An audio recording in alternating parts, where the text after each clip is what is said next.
Hi everyone, Peter here from Flow High Performance, and in this presentation we're going to be continuing our video series of the 4 pillars of strength and conditioning training, and this one is going to be on speed. So just to put it back into perspective, we have our 4 pillars, which are speed, power, strength and endurance, and these 4 general categories uphold physical performance. And this one here is going to be on the first pillar, speed. So we have to make sure we understand that speed, when we're talking about it in this classification system, is a general term that actually encompasses multiple qualities.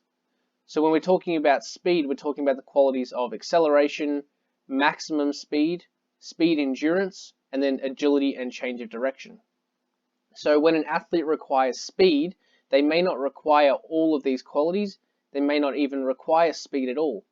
But we need to be specific when we say an athlete, when we're doing speed training for an athlete, we may need to focus more emphasis, for example, on acceleration and agility and change of direction, and not really ever worry about these 2 qualities.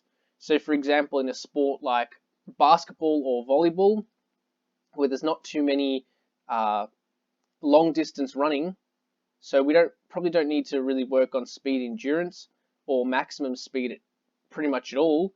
We need to do more acceleration and agility and change of direction training. So when we say speed training for a volleyball player, that's what we're talking about. We're talking about acceleration and agility and change of direction. So the training methods we're going to employ to actually work on each of these qualities are going to be slightly different. So for acceleration, we want to do short sprints, somewhere between 5 and 15 meters. So we can do them unweighted, so just with our body weight, or we could also add resistance by doing uphill sprints and resisted sprints. And adding resistance, both using uphill sprints and actually doing resistance sprints with something like a sled, is going to be really beneficial for acceleration because it focuses more on the muscular force application as opposed to focusing more on using the elastic properties of the muscle tendon unit, as we would see in longer sprints. So to work on maximum speed, we want to do sort of moderate distance sprints, and that's pretty much the only way. Moderate distance, either unweighted or using an overspeed system, which is quite difficult to use without expensive technology.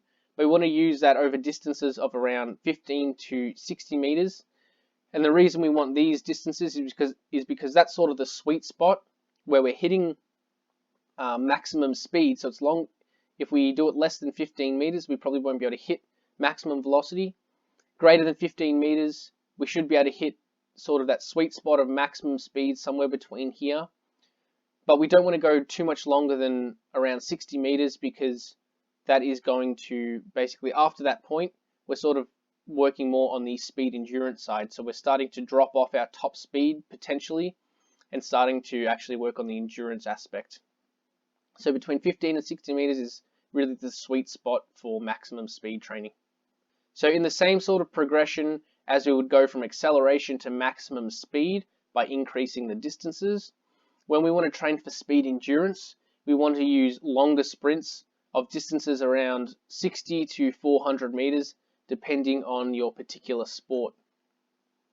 So as mentioned, when we sort of get into that sort of sweet spot and start approaching around 60 meters, we are going to basically after 60 meters, we're going to start working on more of those speed endurance qualities. So we've already hit our top speed, but now we need to try and sustain that really high velocity for an extended period, if that's important for your sport.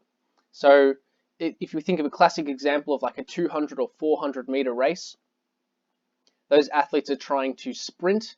They're not going at the absolute 100% intensity that they could over short distances, but they're basically going at around 90 to 95% and sustaining that for an extended period of time.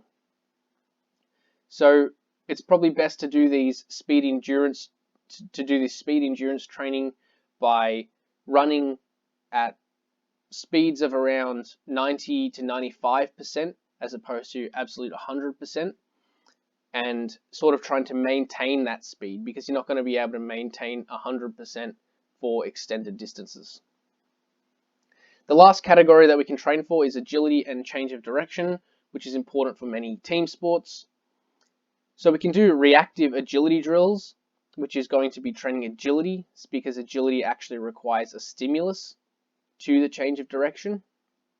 However, personally, I don't believe this is the most effective way, because the stimulus that we need to react to must be specific to the sport. So if we do non-specific reactive agility, it's probably not doing too much. We're not getting the same effect of change of direction, and we're not getting the experience of actually the particular stimulus of our sport.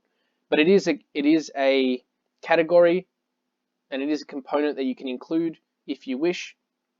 The other thing we can do is pure change of direction training, which is essentially using different change of direction drills, and we can do them at different angles. So we can do that anywhere between about 45 degrees change of direction, which is going to be quite mild, to 180 degree changes of direction, which is going to be much more sharp. And we probably want to progress from lower angles to higher angles to make sure that we're adapting properly and not jump straight into the deep end.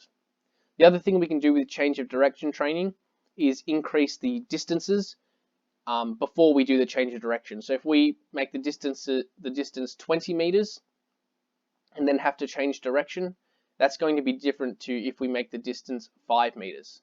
So the 20 meters, you're going to pick up a lot more speed, and it's going to be therefore a lot more challenging and a much greater stimulus to the body, and a much harder. So you probably want to progress from lower angles and lower distances to higher angles and further distances. So thanks for watching, guys. That's it for this presentation. Hopefully you got something out of it. If you're a curious individual who's interested in learning more about sports performance training, you can find Flow High Performance on Facebook and on Instagram. On these platforms, you'll find hundreds of these research infographics, which are the latest research summarized into these easy to understand pictures, so that you can stay up to date with the latest research without actually having to go into the journal yourself and reading the entire article.